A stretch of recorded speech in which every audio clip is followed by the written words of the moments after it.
instead of saving it as Word or a PDF, save it as Notepad if you're using Microsoft, and if you're using a Mac, save it as a plain text document, and it should upload like normal, and the captions will automatically be available on that video. Option 2 is to transcribe and auto-sync. Now, with this option, you are presented with a box that you manually type everything in, everything that's spoken in the video, and the video will be beside the box that you see here. And YouTube has this really great feature where every time you type the video, it pauses so you're not overwhelmed. And then when you're finished, YouTube will automatically sync your captions, meaning it'll automatically line up your text with your speech in the video.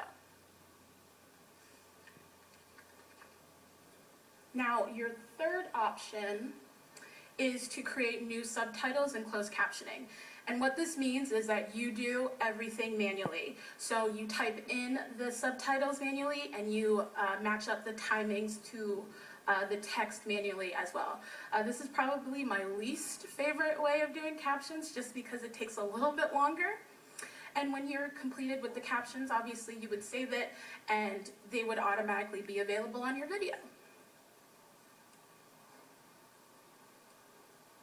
Okay, and if you have any questions about YouTube accessibility or captions, please visit respectabilityusa.org.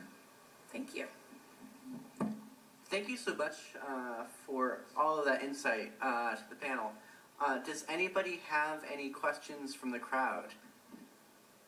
If you do, please come up to the microphone, state your name and where you're from, and if you're from an organization, what organization you're from.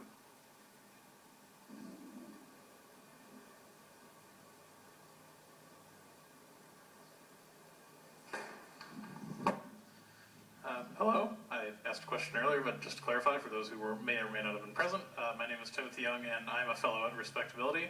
And I just wanted to ask for a lot of you who were on the campaign trail and who did get to meet the candidates for both the Democratic and Republican primaries, what did you generally find that the candidates' views were just on one particular disability, on autism?